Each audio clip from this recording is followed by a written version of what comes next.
neuropático, miopático de placa neuromuscular.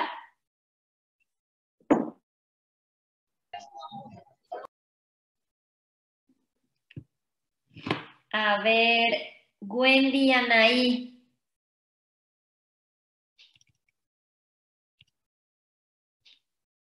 A ver si por ahí está conectada. Sí, doctora. Sí, Wendy. Muy bien, ¿pudiste leer un poquito acerca de la clase? La verdad, no mucho. No mucho. Bueno, muy bien. Vamos a continuar. Para ti, ¿qué es la rehabilitación, Wendy?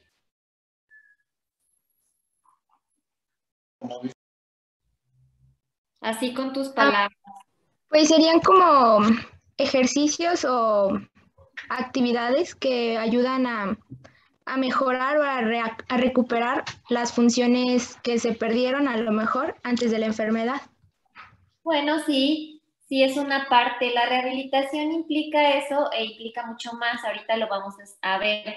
Entonces, para empezar, vamos a ver qué es la rehabilitación. Son medidas apropiadas para permitir a las personas con discapacidad alcanzar y mantener su máxima independencia, su máxima capacidad física, mental, social, vocacional, incluirlas de nuevo a todos sus roles y pues que estén plenas en todos los aspectos de la vida, ¿sale? Entonces, pues la rehabilitación va a necesitar incluir, va a necesitar equipar a estas personas para cumplir su máximo potencial y así poder, pues, optimizar su vida familiar, su vida en la comunidad, en la sociedad en conjunto. Y la rehabilitación logra esto al enfocarse en el impacto que ocasiona la enfermedad al dificultar el desarrollo de la vida de la persona, en lugar de solo centrarse en su diagnóstico. Muchas veces, pues uno piensa que la rehabilitación, pues es que un paciente tiene una alteración, una lesión en rodilla y que entonces o tiene una lesión en columna o en hombro y que tiene que ir a rehabilitación física para que, pues para mejorar ese aspecto. Pero la rehabilitación va mucho más allá. Tenemos nosotros que ver el paciente, por ejemplo, qué tipo de trabajo tiene, si en ese tipo de trabajo pues está lastimando la columna, por ejemplo, qué podemos hacer nosotros o qué podemos aconsejarle al paciente para que en su trabajo pueda tener mejor higiene de columna y ya no seguirse lastimando.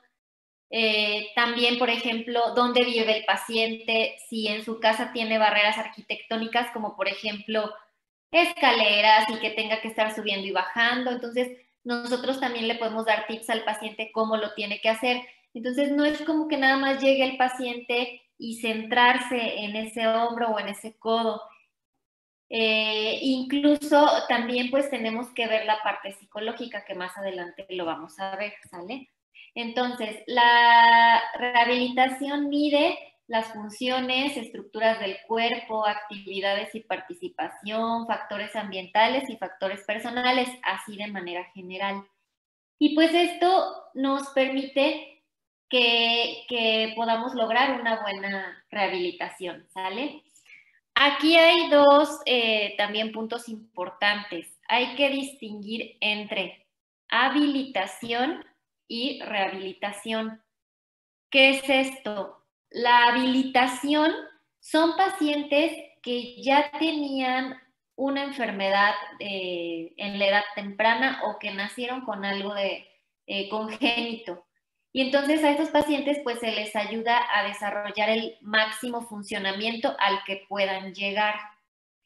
Y la rehabilitación son pacientes que previamente pues eran sanos, perdieron la función por algún accidente, por alguna enfermedad, etcétera. Y entonces el objetivo con estos pacientes sí es que los regresemos a como estaban funcionando antes, ¿sale? Entonces, la rehabilitación va a implicar la identificación de los problemas y necesidades de una persona. Y así también, aparte del problema clínico que tengamos, pues hay que definir los objetivos con ese paciente, planificar, implementar medidas, etc. ¿Hasta aquí vamos bien? Sí, doctora.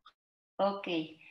Entonces, bueno, la rehabilitación no nada más, pues es, como dijimos, habilitar o rehabilitar al paciente. Necesitamos hacer prevención y ralentización, previniendo la discapacidad o retardar el progreso de alguna enfermedad. Entonces, la rehabilitación siempre la tenemos que tener enfocada en prevención. ¿Cómo vamos a hacer esto?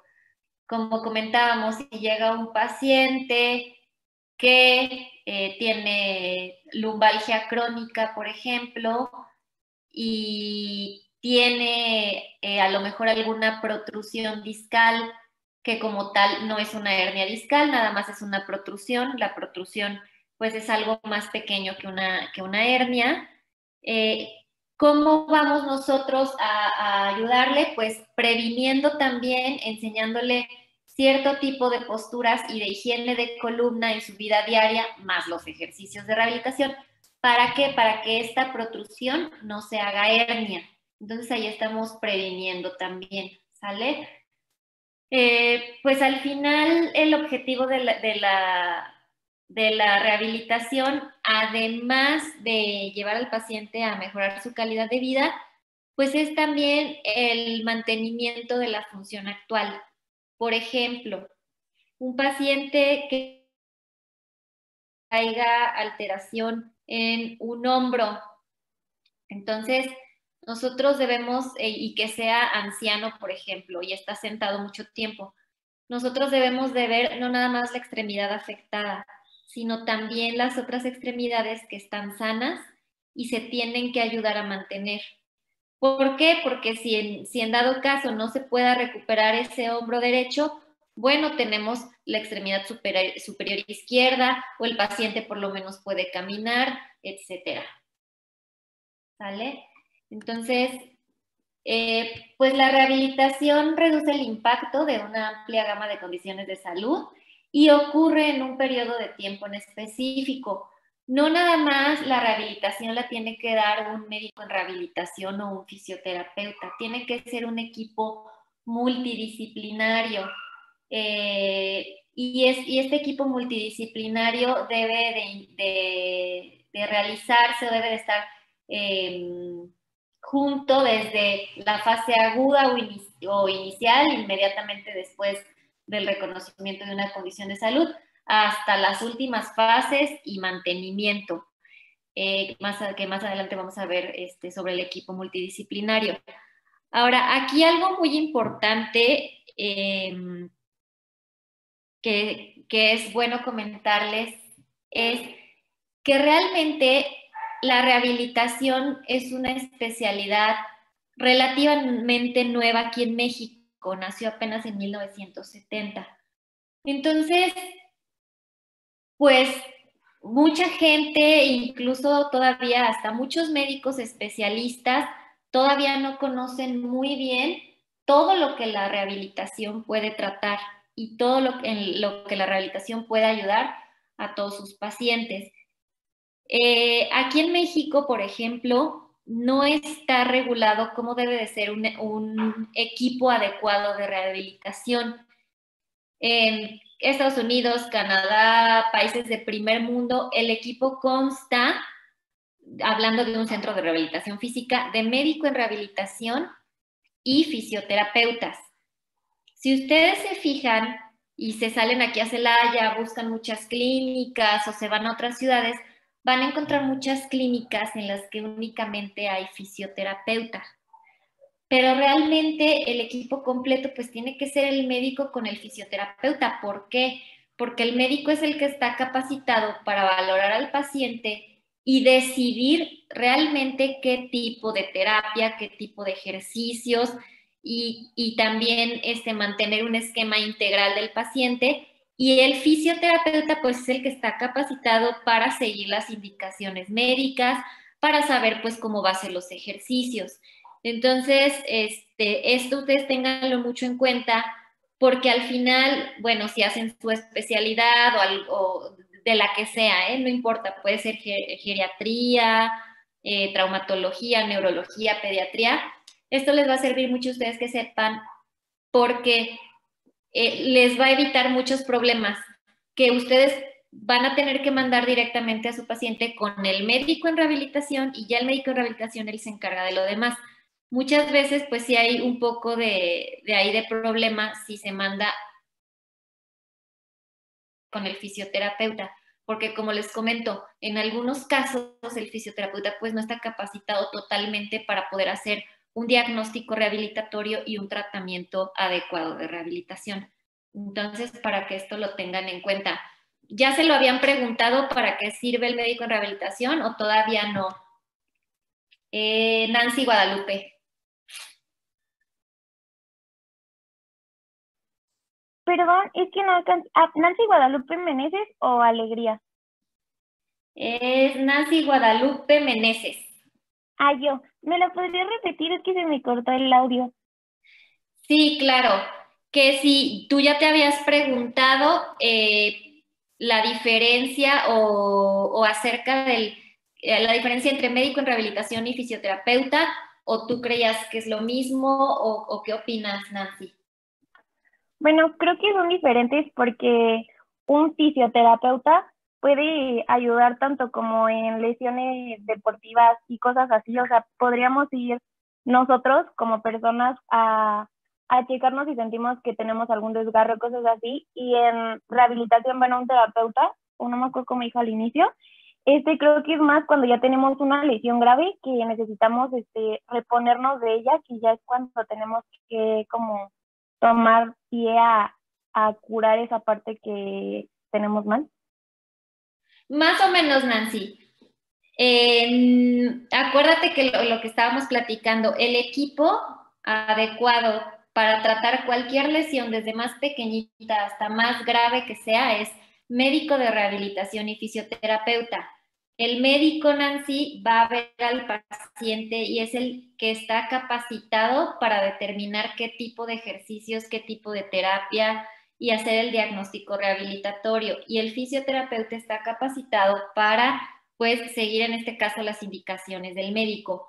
Sí hay fisioterapeutas que puedan tratar cierto tipo de lesiones que no son graves, como tú comentas, alguna contractura, etcétera, pero pues la mayoría de lesiones, pues de hombro, cadera, rodilla, codo, que sean un poquito más complejas, pues es recomendable que las vea primero el médico de rehabilitación.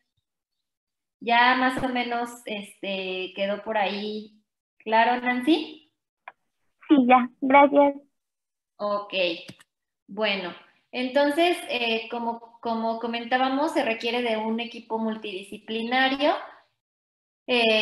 y es muy importante ver el factor psicológico, ya que varios estudios han demostrado que los factores psicológicos y sociales pues siempre están asociados con la discapacidad y son importantes para los resultados que se tienen a lo largo del tiempo. Cuando se hace la rehabilitación es muy importante que el paciente esté bien psicológicamente, porque pues obviamente así nuestro paciente sale más rápido y sale mejor, ¿sale? Entonces, pues cada vez vamos a ver más la influencia del estado mental en los resultados de una variedad de enfermedades. Y pues la psicología pues va a trabajar sobre el impacto de la discapacidad desde la perspectiva familiar, desde la perspectiva del cuidador y todo lo que rodea a nuestro paciente.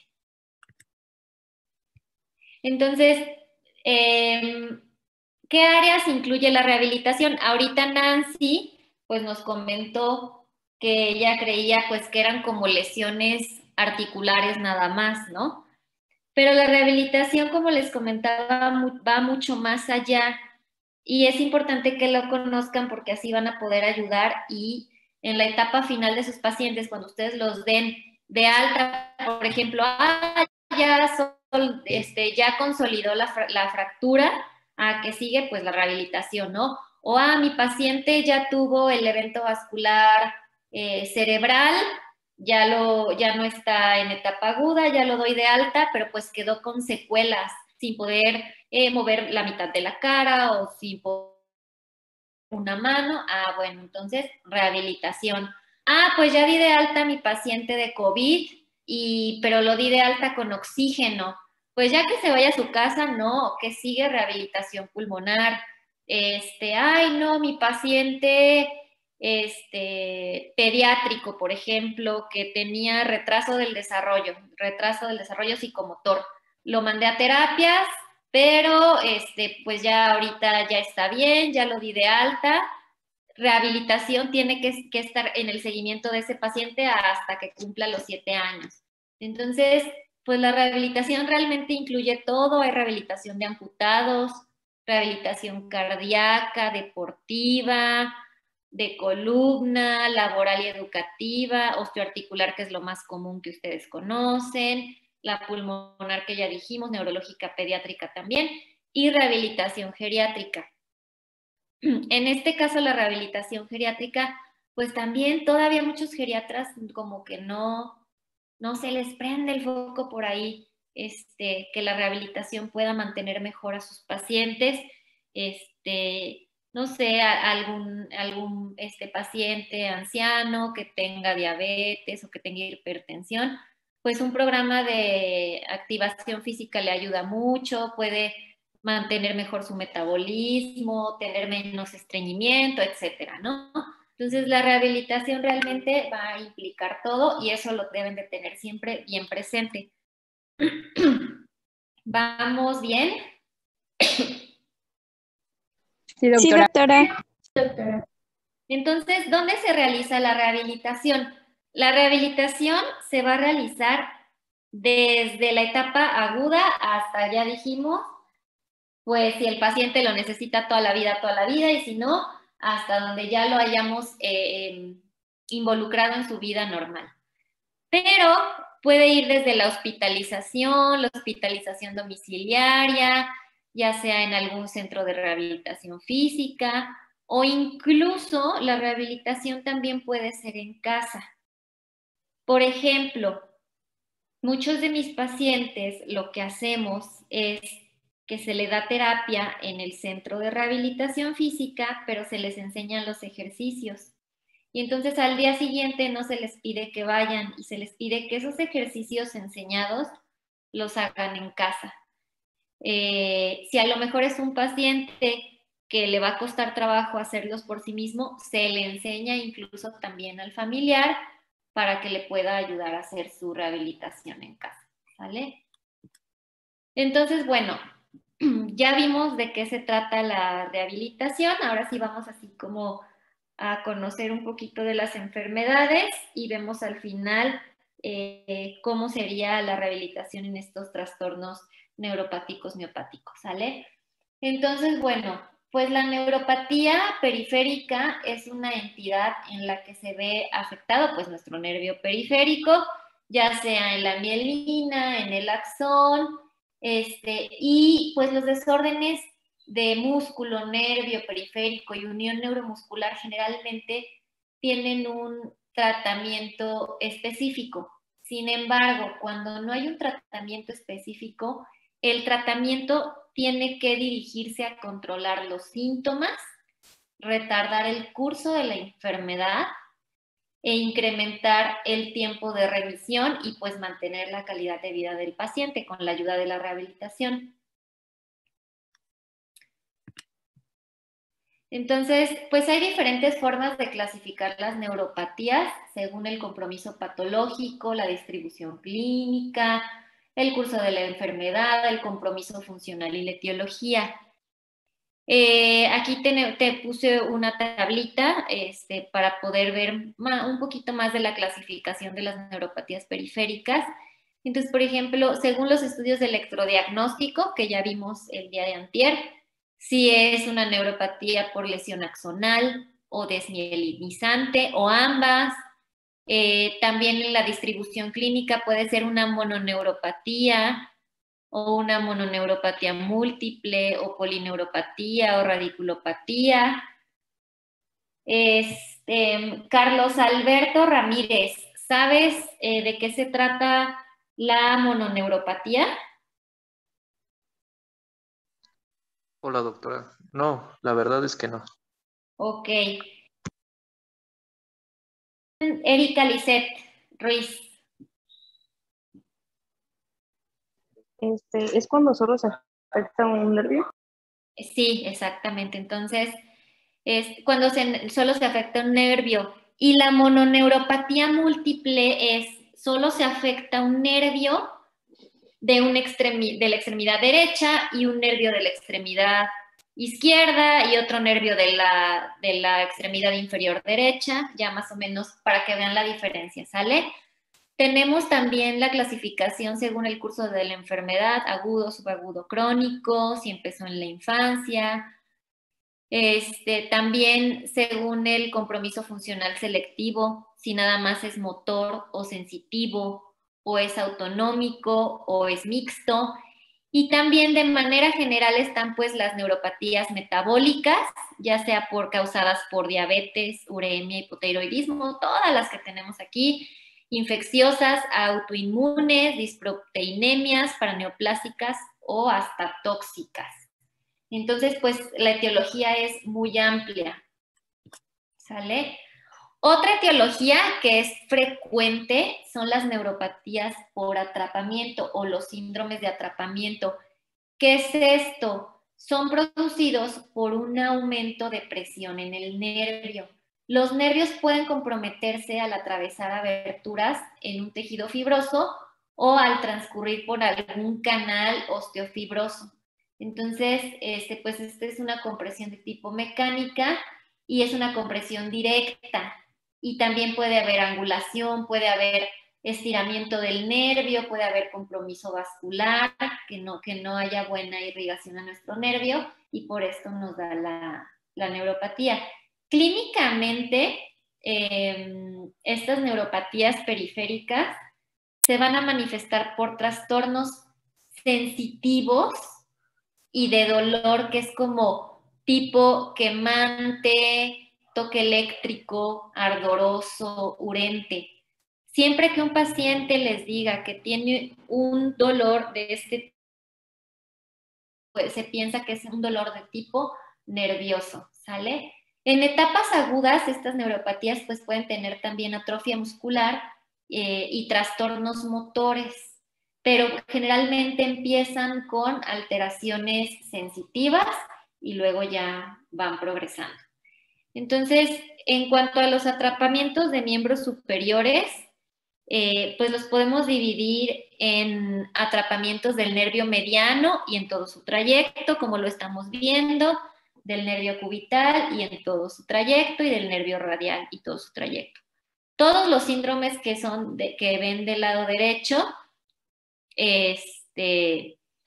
pues realmente de los más comunes aquí serían el túnel del carpo, también el túnel cubital, también, por ejemplo, por el mal uso de unas muletas, cuando el paciente se recarga totalmente en las muletas y no pone fuerza en los brazos, también hay afectación en el radial a nivel de axila. No es tampoco infrecuente la parálisis del sábado por la noche. Como su nombre lo dice, la parálisis del sábado por la noche, el paciente se tomó sus copas, llegó cansado, estiró el brazo y se durmió sobre su brazo, ¿vale?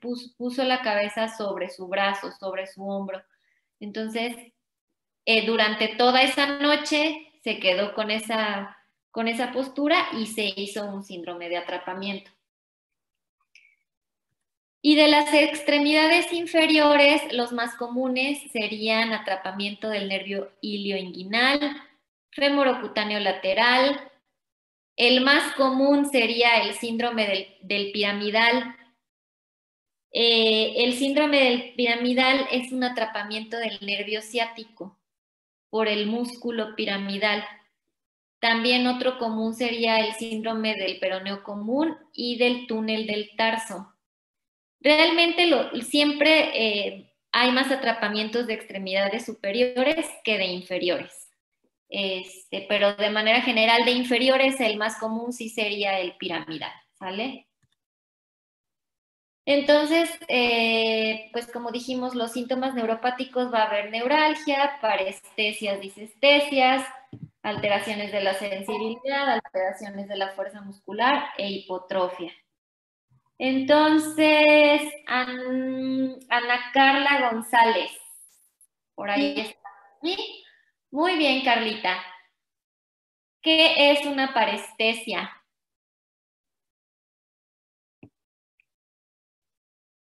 Ay, la verdad no estoy segura, doctora.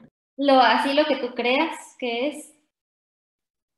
¿Es cuando no pueden mover algo? No. A ver, vámonos con Daniel Hernández. Una parestesia es cuando siente como raro, ¿no? Es como el hormigueo y eso. Sí, una parestesia se siente como adormecimiento, entumecimiento, hormigueo en la extremidad. Y vamos a ver Francisco Pérez Sánchez, que es una disestesia.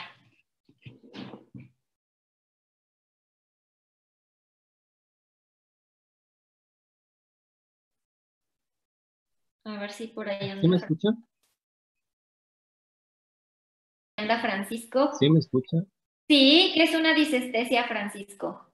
Es un dolor desagradable, como ardor en el nervio. Sí, es un estímulo que es un estímulo común, ya sea tocar al paciente, por ejemplo, pero que sea desagradable o doloroso para el paciente, ¿sale? O también una disestesia puede ser al contrario, puede causar insensibilidad a un estímulo. Bueno, entonces, en cuanto a los tiempos de recuperación para lesiones neuropáticas, pues va a depender de qué fue lo que se lesionó. Si se lesionó nuestra mielina, que es una neuroapraxia, puede recuperarse el nervio de 0 a 3 meses. Si fue una lesión axonal, de 6 a 12 meses. O si ya fue una lesión completa de nuestro axón, que es la neurotmesis, puede tardar de 3 a 12 meses y también va a depender del sitio y de la extensión de la reparación. Como tal, en todas las lesiones nerviosas se tiene que empezar el tratamiento de rehabilitación rápido, porque si nosotros dejamos a nuestro paciente, pues ya lo vieron aquí, únicamente tiene chance, dependiendo de qué tipo de lesión tuvo, para recuperar a ese nervio. ¿Sale? Entonces, siempre neuropatías periféricas, además de su tratamiento médico, pues no olviden mandar a su paciente a rehabilitación. Como tal, pues el tratamiento sería conservador, sería sintomático para el dolor neuropático y las alteraciones de tipo autonómico, y obviamente pues el tratamiento del problema primario que causó la neuropatía. Pues ya aquí dependiendo del caso es como se abordaría el tratamiento, pero es muy importante para realizar un tratamiento rehabilitatorio, pues siempre, como en cualquier otra especialidad médica, realizar pues un interrogatorio, una historia clínica dirigida, un buen interrogatorio, una buena exploración física, para así poder saber qué tipo de terapia se le va a dar al paciente, ¿sale? Entonces, los objetivos en la rehabilitación son disminuir el dolor, mantener los arcos de movilidad y la fuerza. Si hay alteraciones de la sensibilidad, hay reeducación sensitiva y pues obviamente favorecer independencia en actividades de la vida diaria. Se sugiere iniciar, como ya dijimos, lo más temprano posible. Solo si a lo mejor hubiera alguna lesión ósea en consolidación, etcétera, bueno, ahí ya se valora qué se puede hacer, pero sí debe de iniciarse inmediatamente. Nosotros usamos los medios físicos que vendrían siendo la hidroterapia, la termoterapia, que implica en ultrasonido, rayos infrarrojos, parafina, y también la electroterapia, que hay muchos tipos de corrientes. En cuanto a la terapia física, los ejercicios, pues se tiene que hacer un plan de ejercicios según sea el caso. Si a lo mejor es un paciente que tiene una neuropatía periférica, por ejemplo, un atrapamiento del nervio ciático, entonces pues se trabajan los medios físicos para bajar el dolor, pero tenemos que trabajar mucho en estiramientos para que el músculo piramidal no esté contraído y ya no esté apretando a nuestro nervio ciático. Si a lo mejor ya le había dejado ese atrapamiento de nervio ciático una secuela de disminución de la fuerza en sus miembros inferiores, se tiene que trabajar también la fuerza en miembros inferiores. Y pues bueno, se elabora un tratamiento realmente pues individualizado al paciente, ¿sale?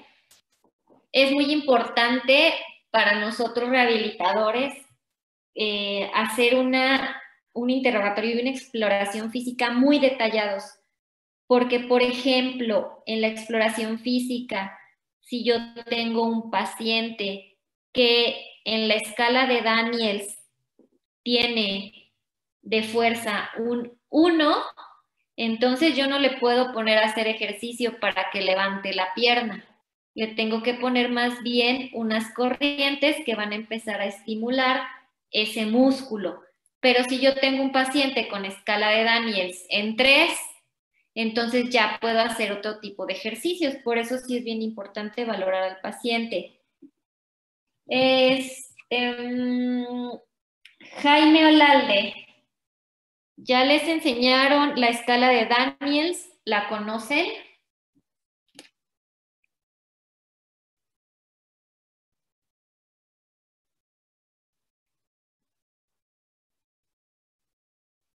Ok, no contestó Jaime. Y a los que no contesten, acuérdense que tienen falta. Mariana Patiño. Sí, doctora. Mariana, ¿conoces la escala de Daniels? Sí. Ok, ¿nos la podrías explicar, por favor?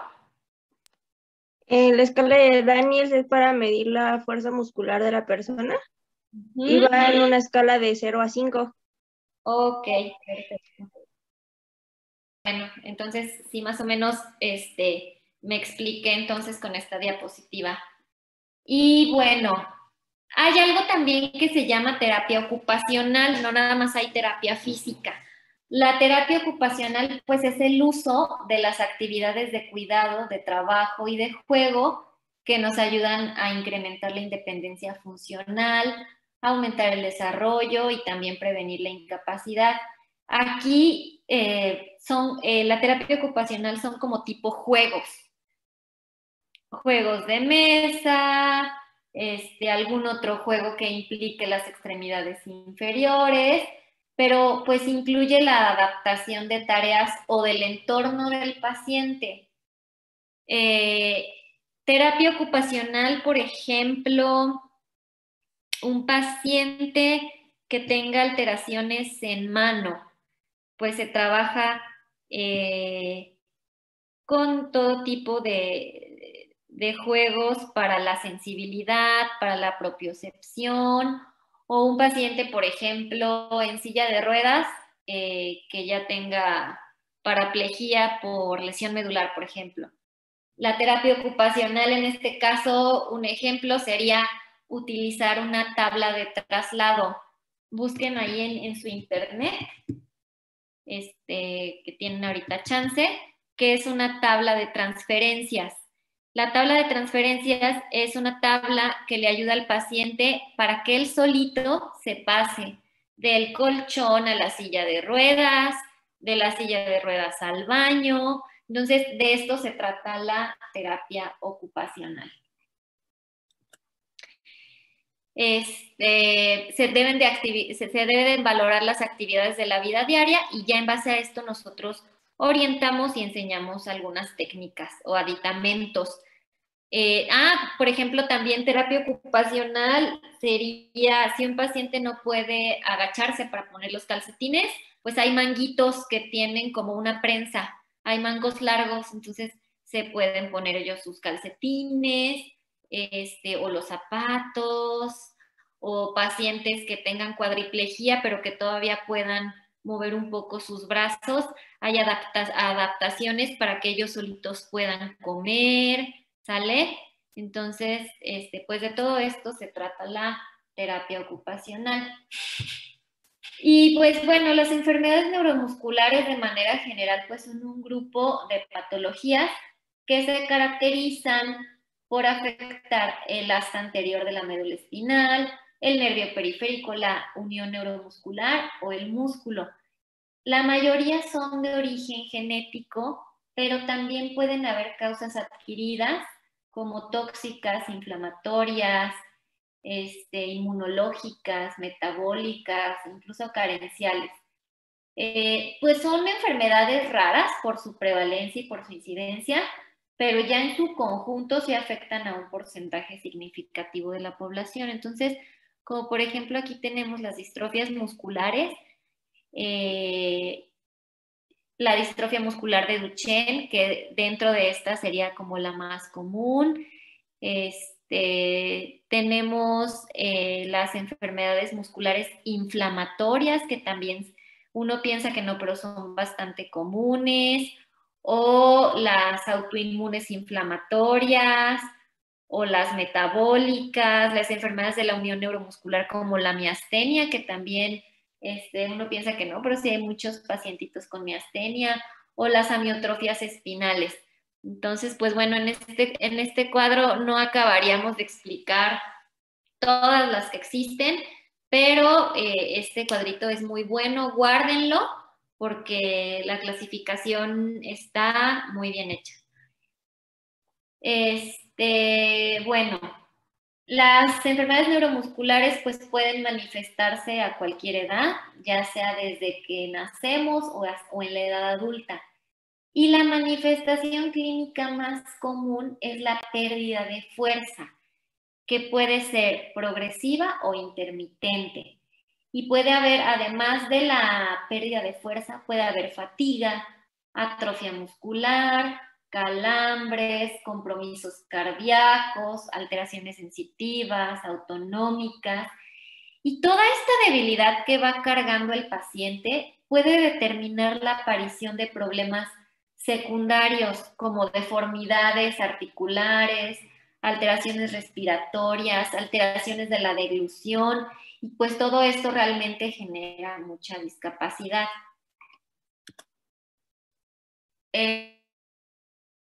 Comentamos, pues la debilidad es el síntoma principal y más característico en las enfermedades neuromusculares, y pues el grado de afectación sí va a variar de acuerdo a la patología.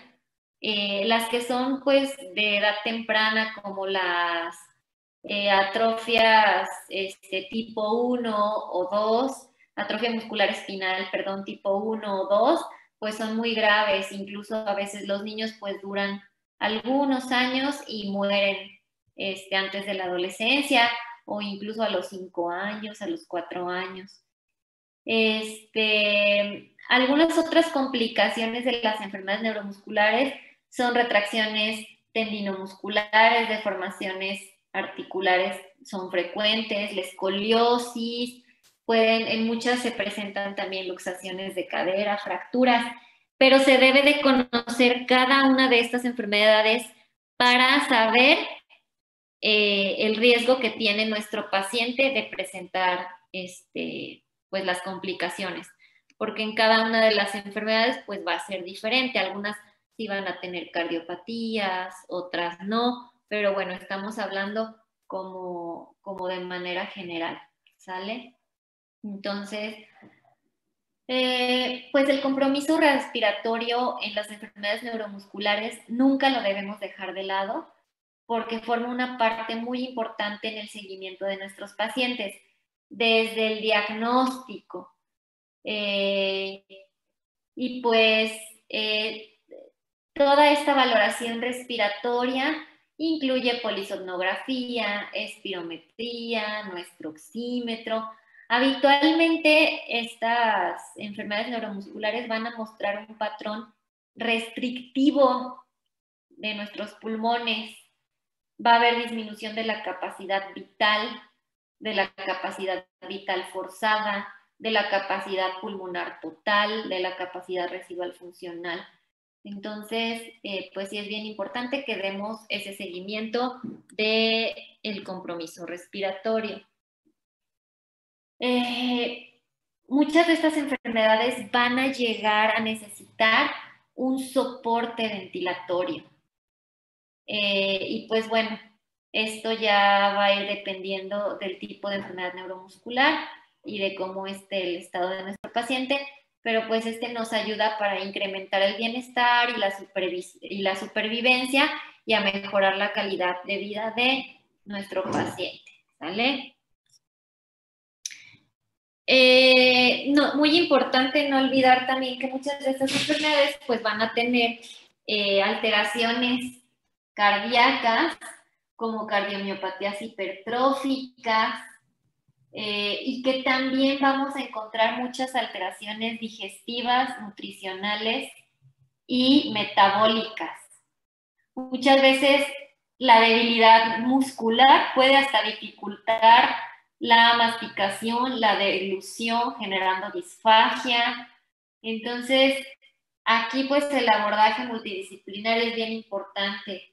Hay que estar mandando a nuestros pacientes a foniatría, que son los que se encargan de la masticación, de la deglución, a gastro, por ejemplo, por la debilidad muscular les llega a dar reflujo gastroesofágico o alteraciones de la motilidad intestinal, retraso del vaciado gástrico, estreñimiento crónico. Entonces, pues son enfermedades, la verdad, que bien complejas, pero que requieren de un equipo muy grande, ¿vale? Así como de manera específica, las miopatías, pues por definición, son el compromiso de la fibra muscular, ya sea en forma primaria o secundaria. Y se incluyen las que están determinadas genéticamente y aquellas de causas metabólicas, endocrinas, inflamatorias, ¿vale? Los síntomas es una debilidad muscular que está asociada a mialgias, a dolor muscular. La debilidad muscular pues es el síntoma más frecuente y a diferencia del cansancio o de la astenia, se va a expresar como una debilidad muscular que tiene una topografía muy precisa de actividades, así como por ejemplo, no sé, dificultad para subir escaleras, ¿no? Que apunta a debilidad de músculos de la cintura pélvica. Entonces, pues esto es bien importante que siempre se analice en el paciente. Van a tener los pacientes mucha fatiga. Esta va a ser, pues, progresiva mediante realiza ejercicio o mediante realiza las actividades de su vida diaria. Y tiene componentes centrales y periféricos. Los componentes centrales pues son complejos, son multifactoriales, incluyen bajo tono anímico, enfermedades cardiorrespiratorias, anemias, y los factores periféricos pues es la afectación propia neuromuscular, ya sea por acumulación de productos metabólicos o algún déficit. Las miopatías pueden llegar a ser graves si no se diagnostican y se tratan a tiempo. El deterioro muscular puede hacer que el paciente pueda dejar de andar o de moverse debidamente. Entonces, el diagnóstico temprano y la rehabilitación desde el inicio de la enfermedad es muy importante. En las miopatías, generalmente los reflejos son normales, no hay trastornos sensitivos, que esto nos ayuda a pensar en un cuadro miopático, que es únicamente muscular.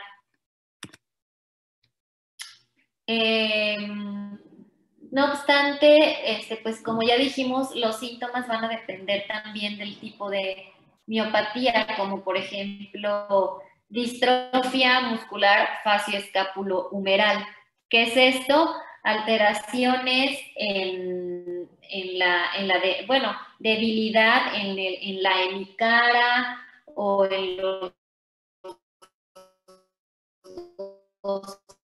párpados, disminución de la expresión facial, alteraciones de debilidad en nuestro hombro, en toda la zona escapular,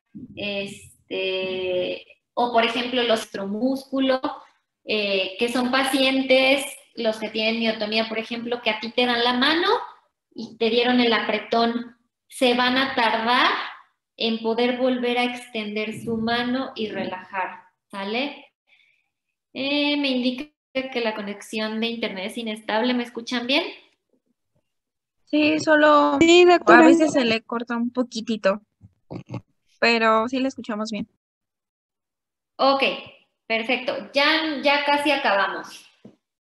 Bueno, en cuanto al diagnóstico de estas enfermedades, pues descansa principalmente en un buen interrogatorio, una buena exploración clínica, indagar muy bien sobre los antecedentes familiares, porque este tipo de enfermedades, la mayoría van a tener familiares que tienen o la distrofia miotónica, bueno, si el paciente llega, por ejemplo, con Duchenne, un pariente tuvo Duchenne, o si llegan con distrofia miotónica, con enfermedad miotónica, va a tener un familiar igual. Entonces, siempre tenemos que preguntar si en la familia hay alguien con alguna enfermedad de músculo o de hueso. Y pues se piden enzimas musculares. Su determinación es esencial en todos los cuadros de debilidad o de mialgias, ¿sale? La más utilizada es la CK, que está directamente implicada en el almacenamiento y transferencia energética del músculo. Y esta es la más sensible en las miopatías. Pero ojo, la CK solo es significativa cuando está 3 veces por encima del valor normal, ¿vale? Entonces también hay que hacer electromiografía, biopsia muscular, genética molecular, que al final pues es como el mejor estudio. Se lleva a cabo un análisis del ADN nuclear y mitocondrial en sangre periférica o en músculo y se identifican los genes causantes de la miopatía o de la debilidad, ¿vale? El tratamiento en las miopatías, pues realmente es de apoyo. No hay ningún tratamiento modificador de la enfermedad. El objetivo es mantener a nuestro paciente, llevarlo a su máxima calidad de vida, mediante terapia física, rehabilitación, control del dolor y las intervenciones ortopédicas. Obviamente, pues con todo el equipo multidisciplinario que cada paciente requiera, con psicología, etcétera, ¿vale? Con el equipo que se encargue de rehabilitación pulmonar o de oftalmología o de problemas auditivos, etcétera. La gran variedad de las enfermedades neuromusculares tienen una evolución y tienen pronósticos bien diferentes.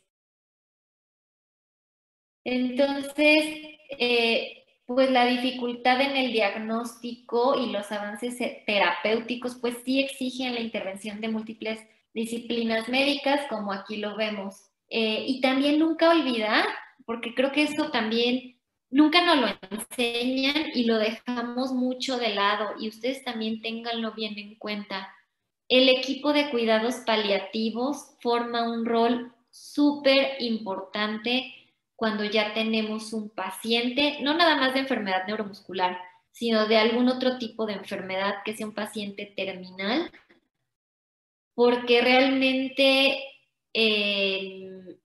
ellos pues tienen el rol importante frente a decisiones, si se le va a hacer gastrostomía al paciente o traqueotomía o en eventos agudos, y son muy importantes los cuidados paliativos en la etapa final de la vida.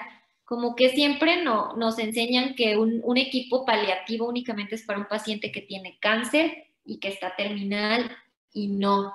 O sea, funciona para muchos otros tipos de pacientes, como pacientes que están en diálisis por insuficiencia renal crónica y que ya también están en etapas finales, todos estos tipos de pacientitos que acabamos de hablar, etcétera, ¿sale? Enfermedades inmunológicas en etapa terminal también.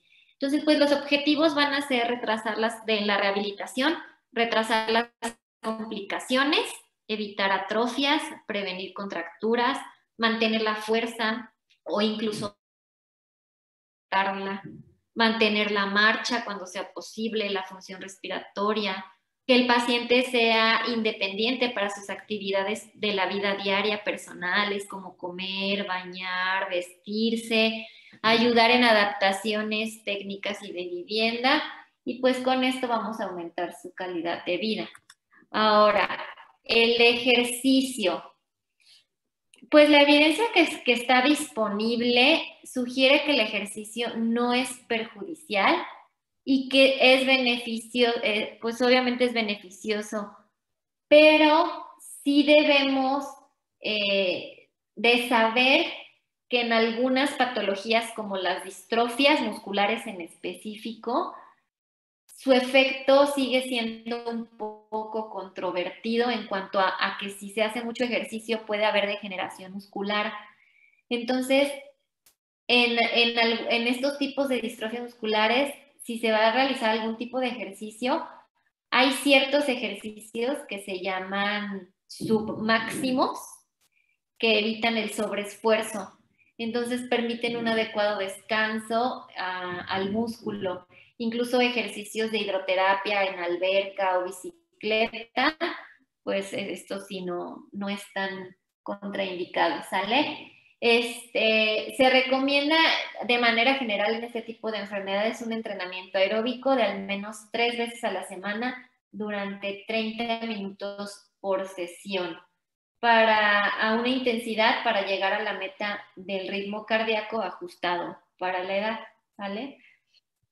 Entonces hasta ahí vamos bien.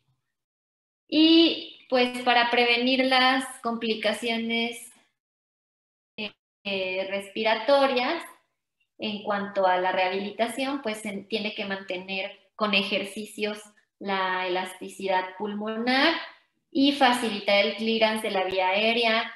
Hay muchas posturas de drenaje, de asistencia manual o de asistencia mecánica incluso para esto. En cuanto a las intervenciones ortopédicas, pues eso ya lo valora el servicio de ortopedia.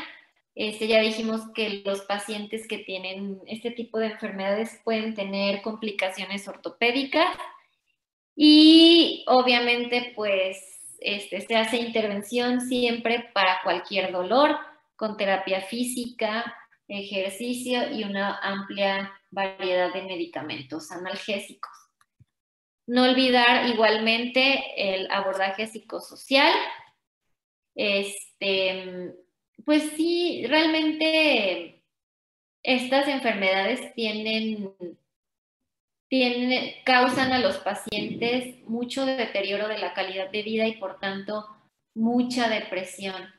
Entonces, pues esto al final no los ayuda en nada, se hunden más, hay más limitación para su vida diaria, se hacen más dependientes a sus familiares. Entonces, si abordamos la parte psicológica, le ayudamos tanto al paciente como a la familia. No lo olviden nunca, ¿sale?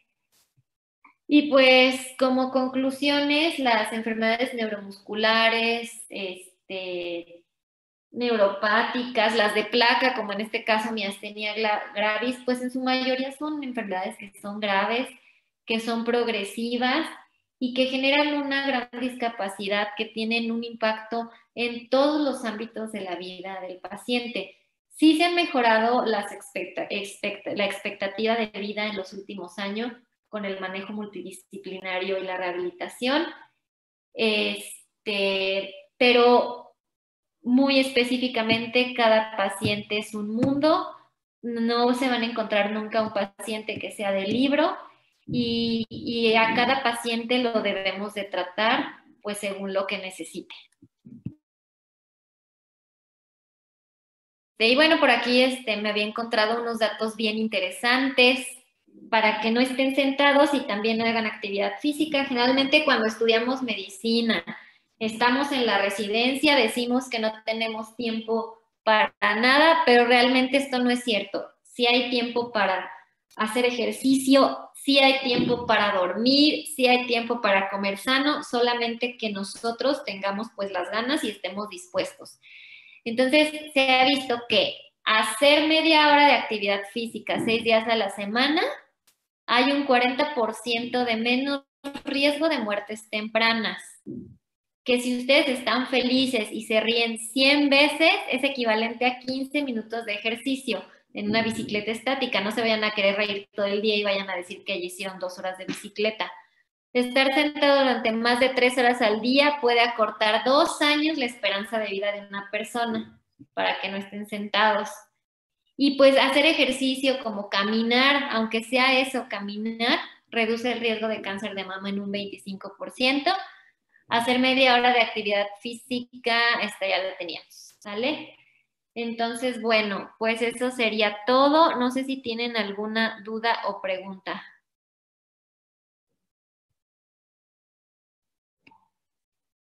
Creo que no, doctora. No, doctora, todo bien. Ok, entonces pues nos vemos en su próxima clase.